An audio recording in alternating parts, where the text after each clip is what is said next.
Okay, welcome to my class on attachment styles and how to heal. And my name, for those of you who don't know me, is Leigh-Anne, and I'm a relationship coach and a psychologist based in Los Angeles. And I work with people all over the world, one-on-one.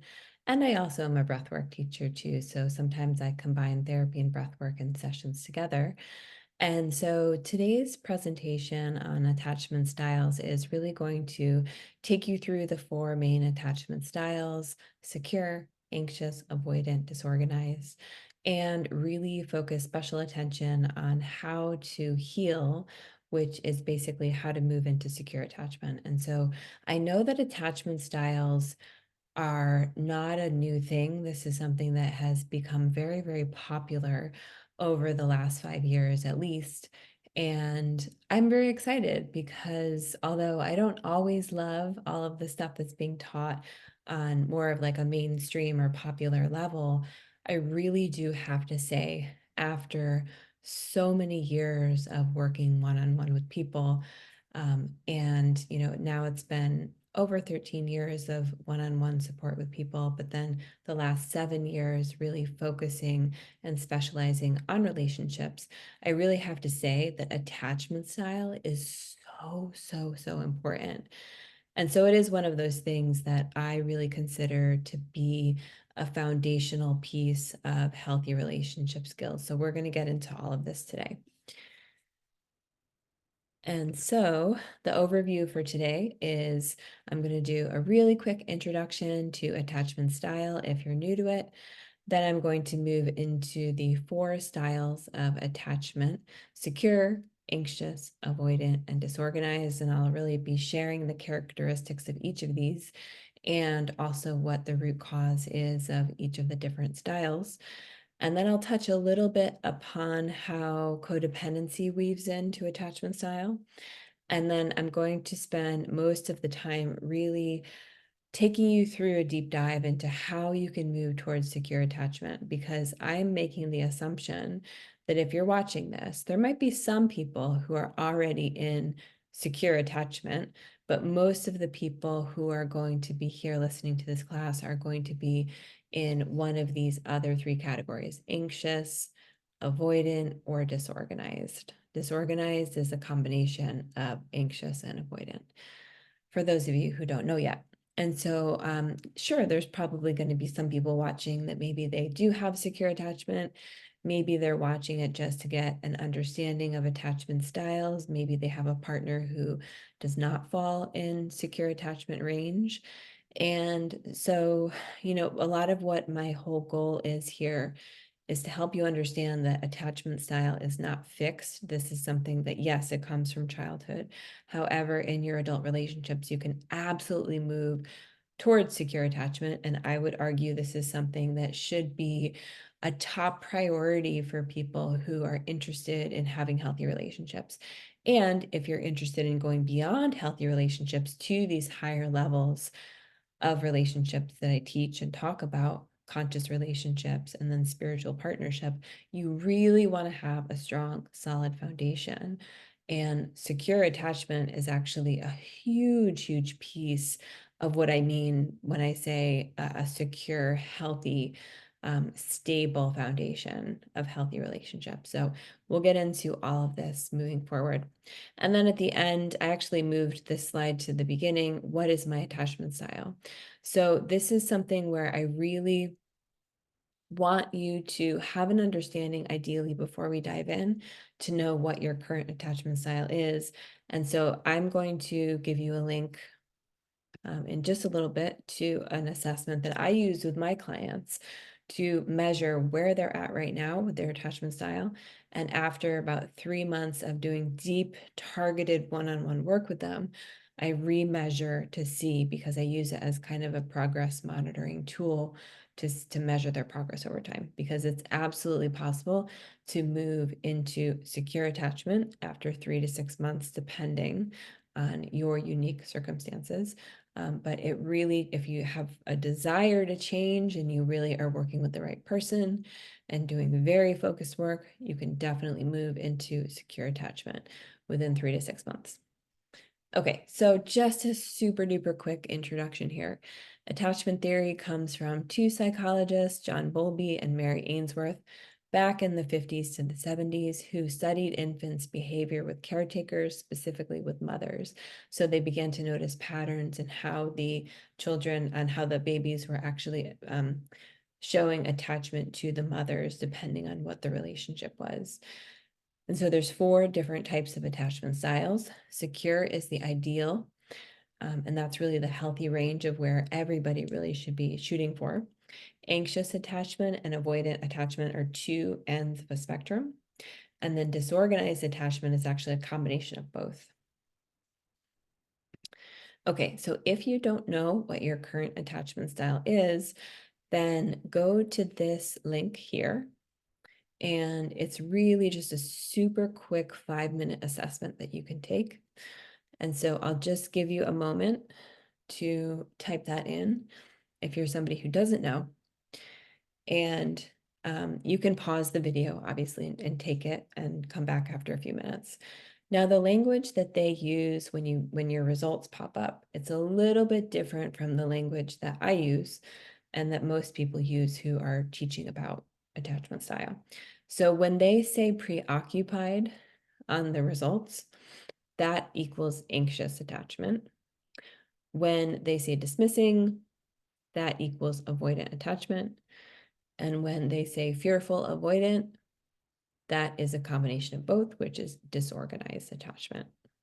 So like I said, I actually use this to measure clients' progress over time.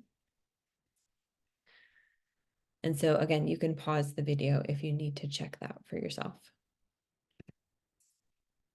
Okay, now we're going to get into secure attachment. I really like to start here. This is a great place to begin. So securely attached people, they feel comfortable with connection and intimacy. They're usually warm and loving people. They don't worry about their relationship so much. They have a sense of trust overall in other people, and also they have a sense of trust in their whole life. And so this stems from warm, consistent caretaking in childhood that not only allowed them to feel like they were loved and cared for, but also gave them a sense of autonomy and independence to be themselves. So secure attachment looks like having a generally positive view of yourself and other people. It also looks like being reliable and consistent in your relationships. And so people can count on you. You actually do what you say you're going to do, things like that. And it also looks like collaboration. So making decisions together, taking other people's opinions and feelings into account in the relationship. And it's marked by open, loving, honest communication. So these people easily express their feelings, they're affectionate. And they also view relationships overall as being supportive versus hard work or draining. Now, this, when you actually view relationships as draining or hard work, that usually is a sign of having avoidant attachment or disorganized. We'll get into that in a little bit. Secure attached people also are comfortable with commitment, in particular in romantic relationships, and they understand both sides to things. They can compromise. They understand co-creation, which is we're in a relationship, and so therefore there's me and there's you, and then that creates this third thing, which is the relationship. And so they understand it's not just all about me. It's not just all about you. It's actually both of us coming together. And people who are securely attached, they don't play games. They're totally comfortable being themselves. Okay, now we're going to get into anxious attachment. And so many people who come to me for support with relationships fall in this category. Anxious attached people, they often worry and feel insecure about the state of their relationships. There's often a need for a high level of reassurance from their partners or their friends or even family members that they're safe in the relationship. So people who really need a lot of what we call the words of affirmation, these are people who might actually have more of an anxious attachment because they really need quite a bit of external validation from people in order to feel safe in a relationship. And so this is typically due to early childhood abandonment, neglect, and trauma. So where any sort of event in the early life of the child or it doesn't even need to be early. Sometimes it could be later on in life, but any situation that created a trauma where you basically learned that you can't trust relationships, especially if there was actual abandonment or neglect. There is programming where you actually learned it's not safe, right? This relationship can leave at any time. It's the abandonment wound. And so sometimes people are confused because they actually think back to childhood and they're kind of like, well, neither my mother or my father actually abandoned me, but it can actually be in ways that aren't necessarily literal abandonment. It can just be if you're just consistently sort of let down or, neglected. And neglect is also a misunderstood term, where, it doesn't have to be these severe cases where when you say the word neglect, oftentimes there's certain things that come to mind. And so depending also on your level of sensitivity, you can interpret different situations as a situation where you were abandoned or neglected, or it was traumatic. It's very, very personal and individual. So anxious attachment looks like often having a negative view of yourself, AKA really kind of low self-love, low self-esteem, and then having an overly positive view of other people. So it's like you put yourself down here, other people are sort of up here, they're better than you. Sometimes you can put those people on a pedestal. This is especially common in romantic relationships and even friendships as well. Anxious attachment also looks like needing constant attention, closeness, and connection. These people have difficulty being alone, spending time by themselves. They have a hard time being single, so they need to be around other people all the time. These are the people who sometimes they're perpetually in relationship, one after another, romantically. They just have a hard time being single. These people are often overly sensitive. They're very impacted by other people's moods and feelings.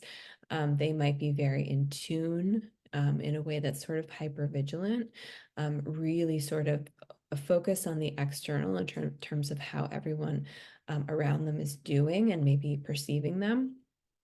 And so, um, yeah, there's a lot of this frequent worry that the relationship is at risk, which causes this hypervigilance, always needing to feel into the people around you in order to sense if there's any sort of threat coming to you. Like I said before, overly dependent on others in order to feel good.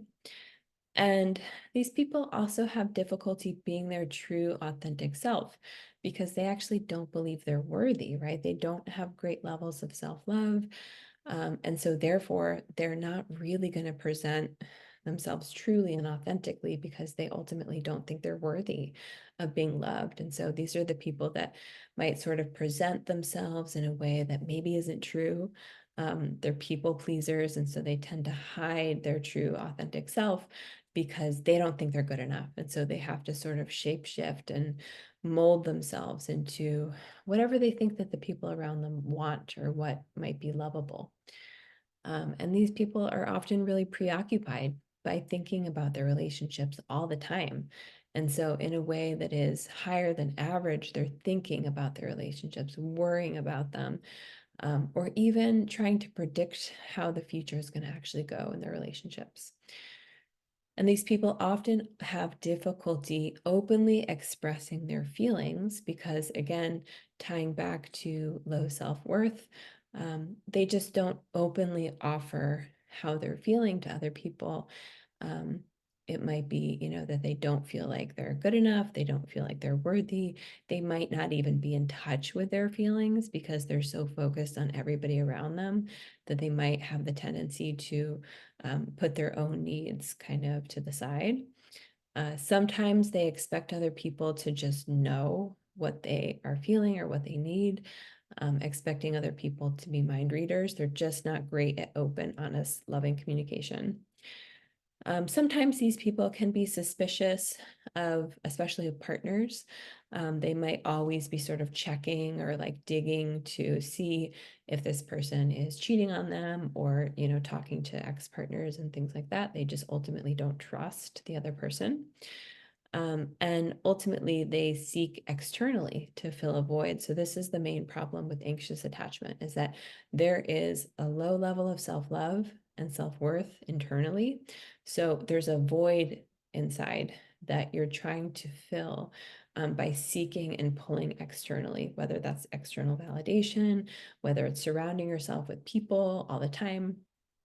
There is ultimately this insatiable need to have that connection versus having this internal sense of self-love, right? That kind of is the center of your being, that tells you that you're okay. It's like it's almost like an addiction to pull externally to make yourself feel better internally. Okay, so avoidant attachment. This is the opposite end of the spectrum. Okay, so avoidant attached people, they try to actually minimize closeness, minimize intimacy. They equate relationships with a loss of freedom and independence. So this typically stems from caretakers who were emotionally unavailable or unresponsive. They might have learned that they can't rely on other people and that they actually just have to go at it alone in life.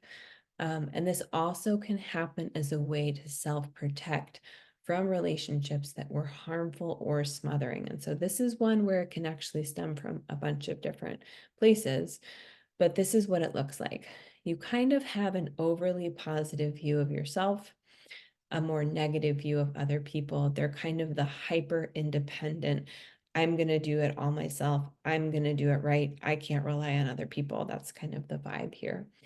They value independence above relationships and everything else. They tend to have overly strict boundaries that aren't really boundaries at all. They're more just like a fortress around them that keeps them impenetrable. People can't get through. And they need excessive space. So it's very healthy for everybody to have alone time. If you think about secure attachment, it's actually you're equally comfortable and understand you need closeness with people. You also need alone time. And it's sort of the balance of both, right? Avoidant attached people value their alone time, and that is their safe space. And so they need excessive space and not enough social time with people. When they do get into relationships with others, they might send mixed signals in relationships. So it's a little bit of the push-pull thing. Although when we get to disorganized attachment on the next slide, the push-pull is even worse. So I'll tell you why when we get there. But ultimately, the mixed signals here are really because deep down inside, we all need human connection. So because avoidant attachment is really from wounding and it's not actually your true self, I really believe that we all have a very natural human desire for connection. It's just that when avoidant attached people feel that people are coming too close, then they push them away because it doesn't feel safe for them. Because of these mixed signals, they oftentimes have poor communication. These can be the people who are very inconsistent with regards to communication. You might start to get close and friendly with them, but then they will just disappear for long periods of time or forever, and so this is sort of the poor communication, and they really are not interested in sharing sort of their intimate internal space with you. So ultimately, they're distrustful of relationships. Deep down inside, they actually fear being taken advantage of, oftentimes. This is especially true if the root cause was because it was a way for them to self-protect, especially from relationships that were enmeshed. So if you can think about maybe a relationship where a child had a parent who it was just very, very smothering and overbearing, and the parent really sort of pulled a lot from the child in terms of just making themselves feel better from the relationship. That child can actually then have the association that relationships are really, really draining and hard. and they're kind of the opposite of nourishing for them. And so this kind of ties into this next point. They see relationships as draining versus supportive and nourishing. They have a fear of intimacy, closeness, and commitment based on all of the wounding. There is that fear ultimately that they're going to be harmed in some way. And sometimes they can be unrealistic about relationships. And so, if this is a person who is always looking for their perfect soulmate and they have 5 pages of notes on how this person is supposed to be, it's sometimes an unconscious self-sabotage mechanism that is preventing them from actually attracting a healthy partner that actually is just a healthy human being and might not be this perfect person. Sometimes, not all the time, but sometimes avoidant attachment can show up where this person really just like is so self-focused that they might treat other people disrespectfully or be self-centered or narcissistic. Again, sometimes this shows up, sometimes it doesn't. Okay, disorganized attachment is the last of the 4. And so disorganized people, they have a combination of anxious attachment and avoidant attachment, depending on the situation and the other person. And so what I mean by that is that as adults, sometimes people who kind of at the core have disorganized attachment, if they're in a relationship with someone that has anxious attachment, sometimes they will switch into avoidant. Whereas if sometimes they're in a relationship with an avoidant attached person, they will switch into anxious. And so these are kind of they switch back and forth, they oscillate back and forth. I've shared pretty openly about the fact that because of my childhood, I had disorganized attachment, so a little bit of both. And this is the attachment style that has the smallest percentage of people because it typically stems from childhood abuse and a higher level of trauma. And so it's, if you look at the percentages of where the general population falls, disorganized attachment is usually in the smaller numbers. However, what's just pretty, I guess it's not that crazy, but so many people who come to me and who are attracted to my work also fall in the disorganized attachment range. I recently did a survey on Instagram asking people what their attachment styles were, and the highest percentage for my people actually is disorganized attachment. So they will tell you that disorganized attachment is more difficult to overcome. Why is this true? Well, number one, it's actually resulting, or not resulting, well, yeah, I guess you could say it is resulting from a higher level of abuse and trauma. And so that's one reason that you just have more healing to do in general. It's also a combination of anxious attachment and avoidant attachment. So all of the things that you would need to do to heal one or the other, you actually have to do both for disorganized attachment. However, I'm promising you that you can absolutely heal. And I would argue, yeah, I would argue anybody who has the desire to heal and works with the right person can move into secure attachment. So I don't want anybody to fall into the trap of thinking that their attachment style is fixed for life, because that's not true. If you have any wounds from childhood, that all it is really an invitation to you to do the self-work to heal so that you can, learn and grow from the experience. And that's all it is. And so if you do enough self-work, you can absolutely move into secure attachment. And this is why I'm spending so much time teaching about secure attachment and attachment styles, because oh my gosh, out of the huge landscape of relationship advice out there, what I've seen over so many years of working with people is that this particular focus for you on healing your attachment style should be first and foremost. I mean, it's really just where you get the most bang for your buck, right? In terms of if you're really, really here to have healthy, secure relationships and working up to the higher levels of conscious relationships, etc., this is really where you should spend your time, and not get caught up into all the other relationship stuff until this is actually in place. So disorganized attachment looks like having a negative view of yourself and also of other people. This might not be 100% of the time, but generally speaking, you are somebody that has lower levels of self-love and self-esteem. You also have a hard time trusting other people in relationships, okay? So there's this simultaneous yearning for a connection with other people, but also pushing it away because you're afraid. So it's very push-pull in this way.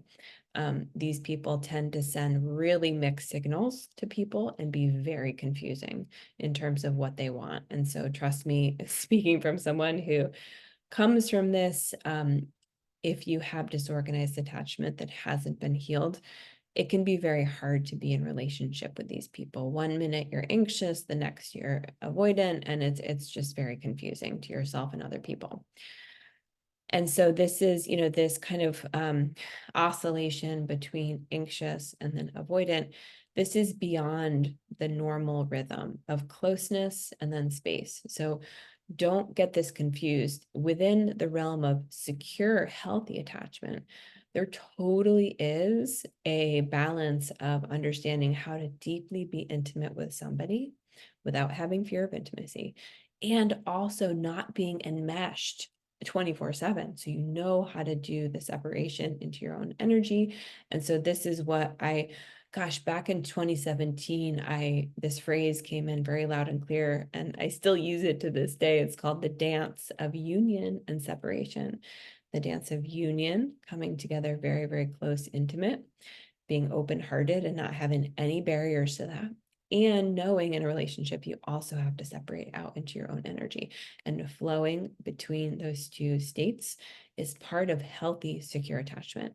Now, this, on the other hand, is beyond the normal rhythm of that. And so they're actually anxiously attached 1 minute and then avoidant the next. So this is sort of the extremes of that. I hope that part makes sense. Disorganized attachment folks also have difficulty being vulnerable and their real, true, authentic selves with people because they have a low level of self-love and self-worth. So they don't believe that they're actually worthy or that people will actually like them if they show their true colors. But they also really crave for people to see them. So these are the people that might feel really misunderstood or unseen by other people. They might tend to be loners, but actually really crave to find their people. Okay, something I can really relate to from my past. Disorganized attachment people may also have difficulty choosing healthy partners, and they can get into abusive situations. Not across the board, but they have a higher likelihood of actually getting into abusive relationships. And so because, they have more difficulty than your average person with choosing healthy partners because they're either operating in the anxious range or the avoidant range pretty much all the time. And so they tend to attract, the opposite end of the spectrum. If they're running more in the anxious attachment in that particular moment, they can attract partners who are avoidant. And if they're operating more in the avoidant end of the spectrum at any given time, they're going to attract partners who are more anxious. And so these people can also sometimes be confused with avoidant attached individuals because they have that aspect of their personality sometimes. However, the key difference here is that these people actually want relationships deep down. Okay, I wanted to just touch upon how codependency fits in to this whole conversation. So the codependent pattern occurs when an anxious attached person and an avoidant attached person come together. So why did they come together? Because they're polar opposites. So they're always being pulled like magnets, right? This is what happens. Another example of a codependent dynamic is the empath and the narcissist. Same thing, right? They're two opposite ends of the spectrum. So they're coming together like magnets. So I'm just going to point you all to this very, very long workshop that I taught that is very, very, very good. And for people who want to work with me one-on-one, this is something that I always share with clients because it's kind of like a really, just a very, very comprehensive prerequisite to doing a lot of the deeper work. And so I call it the trap of codependency and how to break free. This is something that I will also link as well. It's on my website.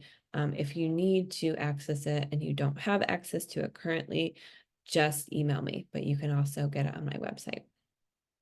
So authentic individuals, this is my definition, because the word authentic is really thrown around so much. And I think it's one of those phrases that are the words that kind of starts to lose potency. But authenticity really relates here to this whole conversation, because my definition of being an authentic person is that you have mostly healed of your childhood trauma, and you've deprogrammed and deconditioned yourself to get to the truth of who you really are. So imagine, who would you actually be if you really healed a lot of your trauma, right? And you've deprogrammed and deconditioned yourself. For me, this is the essence of actually returning to the truth of who you are, right? Before any of this happened to you. And so people who are relating, I say essence to essence here, which is basically two people relating from their true selves, will not be codependent.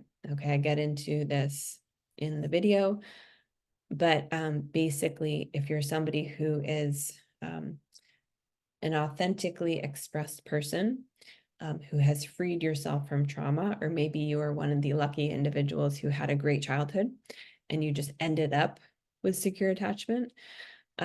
This is something where you have no problem being your authentic self. When I covered the section at the beginning about secure attachment, these are the people that are very comfortable being themselves, right? They love themselves, they love other people, and they're more than happy to show their true colors. And so that's where authenticity ties in. And authenticity is you having great levels of self-love, healthy levels. So you're not actually seeking externally to fill a void, which is when you do that sort of thing, that's where codependency comes in, and the pairings of dysfunctional, unhealthy, toxic relationships come in. So this correlates to Jung's path of individuation, Carl Jung's path of individuation. I'm not going to get too into that here. I do cover it in the video, but it's basically, his path of individuation is moving from the false self, which I just shared with you, to the true self. And how do you do that? Through the psychological, spiritual work that I do with people one-on-one. So just a quick note, people pleasing and those kind of patterns of really showing up in a way that's really not your true self, but you're doing it to make other people happy, that is actually inauthentic. That's not your authentic self. And then also being someone who rejects relationships, if you're more on the avoidant side, that's also inauthentic, because I believe that at our core, we're actually meant to have secure attachment. That's just healthy relating. We all need relationships and human connection. And so avoidant attachment is really just based on from wounding and trauma. So that's not authentic either, because if you were to work with that person and heal the wounds that caused them to be that way, it would actually allow them to get in touch with the truth of who they are, which is usually somebody who really desires human connection, but is actually just afraid of it. And as I said before, two whole people who are relating from their true selves have the most stable, healthy relationships.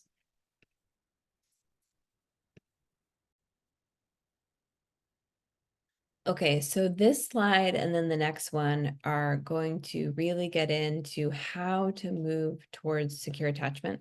So I want you to really kind of perk up your ears, spend extra sort of time reflecting on this, because this is really the heart of what I want to share with you.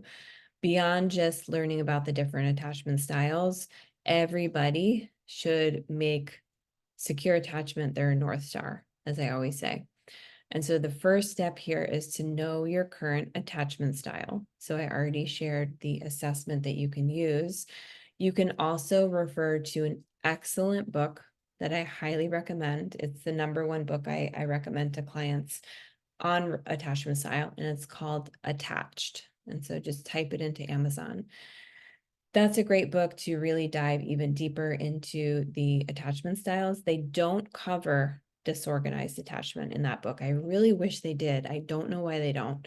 However, it's great if you fall in either anxious attached right now or avoidant attached. It's really good for you to actually just know yourself in a deeper way. Or if you're in the healthy, secure range and you're with a partner, maybe who's one or the other, it could be helpful for you to just learn more about where it comes from and sort of have compassion and learn how to work with it in your partner. So I also say here, know that it's flexible. Again, I'm just going to say, please don't fall into the trap of thinking this is a fixed thing for life. It is flexible and you can absolutely move into secure attachment. And please do. If you fall into the anxious category or the avoidant category or disorganized, I would say that stop everything else that you're doing with regards to trying to improve relationships until you actually really heal and move towards secure attachment. I promise you, this is really the foundation for everything else. Okay. So step 2, make sure that you really have the motivation to change, have a true desire, really, to move into secure attachment. Because if you don't, you're not going to be able to have the fuel or the catalytic energy to move out of your comfort zone. So this is really just about getting humble and knowing that you're going to have to stretch and break patterns. Step 3 is to learn everything that you can about your current attachment style and why you became that way.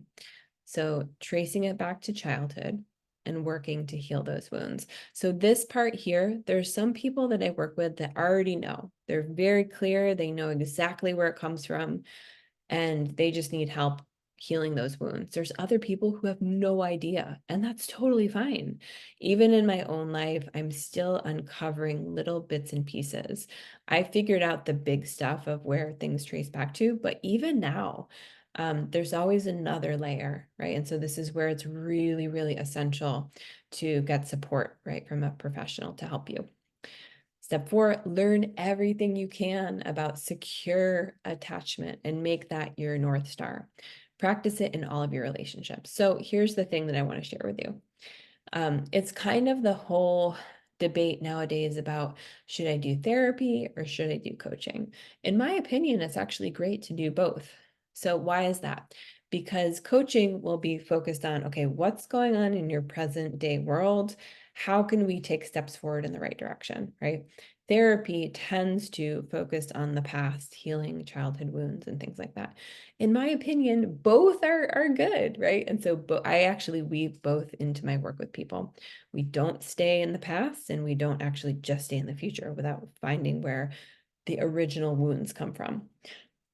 So, but step 4 is really saying, okay, so learn everything that you can about what secure attachment looks like so you have a clear vision about where you're heading. So make that your North Star. And on the next slide, I'm actually going to teach you how to actually do this part, which is to start to practice it in all of your relationships. So this is basically saying you don't need to be fully healed in your childhood wounds that caused you to have anxious attachment or that caused you to have disorganized or avoidant attachment. Although I recommend a combination of both, right? Healing the wounds and putting stuff into practice now, in terms of seeing it as relationship skills that you can work on and build, right? So I hope this makes sense. It's kind of a 2-part approach. We're going to build skills that we can start to practice every single day, and we're going to do the work to go back and actually heal some of the wounds. I really wholeheartedly believe in focusing on both gives you the most lasting results, okay? If you just focus on kind of putting stuff into practice right now and not going back and healing wounds, you probably can, there are some people that will swear that that's all that needs to be done. However, sometimes I see these people backpedal because it's not, the original wounds still haven't really been addressed. And so they have to actually put a whole lot of effort into maintaining some of the skills. I hope that makes sense. Step 5, work with a professional who can help you to heal the original wound and who can show you your blind spots. So the wounds that we carry live in our unconscious, which by definition, these are our blind spots. The unconscious is the part of ourselves that we can't see by definition, versus the conscious part of us is like what we think we know about ourselves right now. However, everything that can be traced back to the unconscious stuff that's running behind the scenes, if you don't get in there and do the shadow work, which shadow work is basically just facing the unconscious, right? The shadow, to be able to see what is going on in there, where are these patterns actually coming from. And so the only way that you can see this, because these are blind spots, is to work with a professional who can help you to see. This is why I have my own therapist. I have my own mentor as well, separately, that can help me to see my blind spots. I think that all professionals should have a person who supports them. And because these are wounds that occurred in the context of relationships, they really can only heal in the context of relationships. And so a relationship with a trusted support person is a relationship where healing can occur. And you can also practice healing in relationships with your family, your friends, your partner, if you have one. And so this next slide really gets into some of the practical things that you can do to move towards secure attachment without going back right to the original wounds, because that's really, I can't do that in this video because I don't know your specific wounds. So this is really just giving you some of the skills that you can practice now in all of your relationships. Okay, so practice being reliable and consistent with other people. Align your words and your actions. So do what you say you will do, follow through. And if you can't, tell people why you can't, right? Communicate.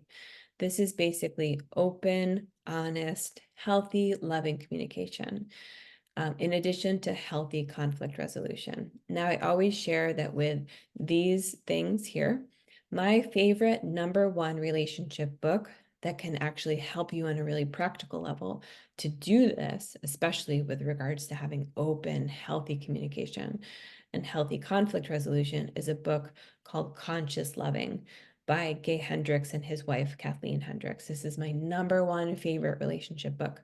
And it can actually help you to move beyond healthy relationships once you've really healed and gotten into secure attachment. It can help you to start to practice conscious relationships, which is really level 2 of the model that I work with. And this third point here, practice the middle way always. This is really kind of the essence of secure attachment. It's, I think about my own wants and needs, but also the other person's. I have that balance of togetherness and alone time, as I mentioned before. Understanding that, yes, relationships do bring me fulfillment, but so do my own passion projects or being alone, or what is my mission and purpose, right? And being connected to that. So it's kind of the balance of the social interaction, but also having a really deep relationship with yourself and why you're here. Healthy self-love is absolutely foundational. Now, there's definitely things that you can do in terms of just building your own skills with moving towards loving yourself. However, I do have to admit this is one that is really best done in therapy, because usually when you have damaged levels of self-love, it comes from childhood trauma or experiences where you basically learn that you weren't lovable, you weren't worthy. Learning about healthy boundaries is absolutely key. So boundaries are really, really important for people who have anxious attachment or disorganized attachment. Now, people with avoidant attachment who kind of have extremely, you know, the fortresses, right? Those actually aren't healthy boundaries either. They need to learn how to soften their boundaries to let people in. And so to again, healthy boundaries is really the middle way. So it's like, I'm going to understand how I deserve to be treated and have healthy boundaries, but I'm also not going to lock everybody out.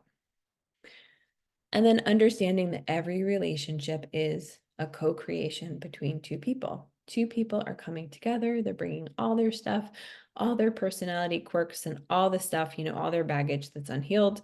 And those two people are coming together and shaping the third thing, which is the relationship. And so because of that, any relationship is not, the state of the relationship is never just one person's fault. So you're not going to be taking over responsibility. You're also not going to be taking under responsibility. You're going to take just a realistic amount of responsibility for your part. And then understanding the tie-in with spirituality. So again, when we're connected to source via our own internal sense of self-love and self-worth, and we're not seeking externally to fill a void, and we have a connection to a higher power, those two things, self-love and then connection to a higher thing, we don't have this gaping hole that we're constantly trying to fill from the external, right? Some people do it through not even just through relationships. Some people do it through food and through other addictions, right? And the last piece here, moving towards secure attachment, really surrendering and trust in the bigger thing, trusting God, trusting your life. When I say the word God, I'm not religious. I'm speaking about some kind of a connection to a higher power. So when you can just trust, okay, like the people in my life, there are lessons that I can learn. There are things that I'm here on a soul level of evolution. There are things I need to learn, right, and grow. This also ties into growth mentality, understanding that life often gives you opportunities to learn new skills, to heal childhood wounds. There's everything around you. I believe, whether it's a situation or a person, it's all really, there's something there for you to learn. It's not always a lesson that's easy. Sometimes it's a lesson of saying no. Sometimes it's a lesson of setting boundaries, right? But there's always something there for you. Okay, so there was a lot here. However, I could go deeper with so much of this. And if you were with me one-on-one, we could go really, really deep into your stuff. So if you need support, just book a free 30-minute call with me here. So April of 2024, it's my last month of offering free calls to the public. But if you purchase this class, you can actually go to this link and you can book a free 30-minute call with me to really dive deeper into your stuff if you want to talk about attachment style. And it's just an opportunity to get to know me if you're interested in working together one-on-one on a more consistent basis. However, there's never any pressure to do that. And so I'm here if you need me, but this is just a free offering to people who have signed up for this class. And again, I'll just say secure attachment, have this be your North Star. It's one of the most important and impactful things that you can do for yourself, for your loved ones.